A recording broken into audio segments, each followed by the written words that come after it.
ہمارے علماء مسجدوں میں اعلان کرتے تھے کہ یہ خنزیر ہیں، مسجد میں داخل ہو جائیں تو مسجدیں دو، جی جی لیکن نتیجہ کیا نکلا؟ لوگ اپنے ہی ان کو اپنے گھروں میں بٹھانے لگے، دیوبندی ہونے لگے۔ پھر حل اس کا کیا نکالا گیا کہ اپنی تبلیغی جماعت بناؤ۔ دعوت جی، اسلامی کی صورت میں بنی اور الحمدللہ اب ایک الٹرنیٹ سامنے آ گیا جی۔ سبحان اللہ۔ اگرچہ 100% تو نہیں ابھی وہ سارا کام سیٹ ہو سکا، یعنی وہ جو انہوں نے سارا اپنی طرف کھینچا سسٹم، لیکن آپ کہہ سکتے ہیں کہ کوئی 55% ریکوری ہو گئی ہے، یعنی الحمدللہ۔ آدھے سے زیادہ الحمدللہ پبلک واپس آ گئی ہے۔ وعلیکم تو السلام۔ اس لیے میں سوچ رہا ہوں کہ ہم پلیٹ فارم ایسا کیوں نہ بنائیں کہ جس کے اندر ہم کیا کریں، ہم بیٹھے ہوں، ہماری پبلک صرف ہمیں سنیں، بے شک۔ اس میں ہم نعتیں پڑھ لیں، اس میں ہم کچھ بھی کر لیں، ان کا رد کر لیں، کچھ اور ٹاپکس پہ بات کر لیں، تو اپنے سنی جو ہے ان کا وقت جو ہے وہ ہمیں سن کر صرف ہونا چاہیے انشاءاللہ عزوجل حضور لبیک، ہم آپ کے ساتھ ہیں۔ تو گیا تو میں کسی اور کام تھا تو بھابھیوں کی مسجد نظر آ گئی، تو میں نے یہ والی ٹوپی پہنی ہوئی تھی اچھا اور یہی شلوار قمیض سادہ ہی تھی، تو میں اس میں چلا گیا۔ میں نے کہا میں نے ذرا چیک کرنا ہے ان کا لٹریچر کیا ہے، یہ کیا پڑھا رہے ہیں بچوں کو۔ آگے ان کا وہ بہت بڑا پروگرام ہو رہا تھا، انہوں نے سعودیہ سے 2 شیوخ بلائے ہوئے تھے، کافی ضعیف العمر۔ تو جب میں انٹر ہوا ہوں ادھر سے وہ اسٹیج سے اٹھ رہے تھے، ان کی اذان ہو گئی۔ میں نے پوچھا کسی سے کہ ان کا کیا ہے شیڈول، ابھی کویشچن آنسر کا ان کا سیشن ہوگا جس میں بندہ کو کویشچن کر سکے؟ تو اس کو پتہ نہیں تھا۔ وہ اصل ان کا ایک مولوی باہر نکلا، جب اس نے مجھے دیکھا تو کہتا ہے جی آپ نے کیا کرنا ہے؟ میں کہا جی کوئی کویشچن ہی کرنا ہے، قرآن و سنت کے حوالے سے کوئی باتیں پوچھنی ہے۔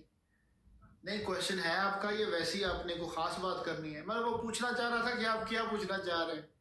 میں نے کہا بس وہ کوئی بہت زیادہ خاص بات بھی نہیں ہے، عام بھی نہیں ہے، قرآن کے متعلق حدیث کے متعلق کوئی بات ہو جائے گی۔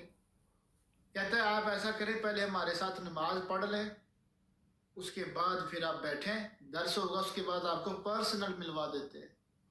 میں کہا جی نہیں، میں یہ کام تو نہیں کروں گا آپ کے ساتھ پڑھنے والا، اور نہ ہی میں درس میں بیٹھوں گا، میں صرف کویشچن کروں گا، آپ مجھے ٹائم بتا دیں۔ تو وہ خیر نکل گیا۔ میں نے پھر باہر ان کا فلیکس لگا ہوا تھا، ادھر سے اس کا ٹائم نوٹ کیا کہ کس ٹائم کویشچن آنسر ہوتا ہے۔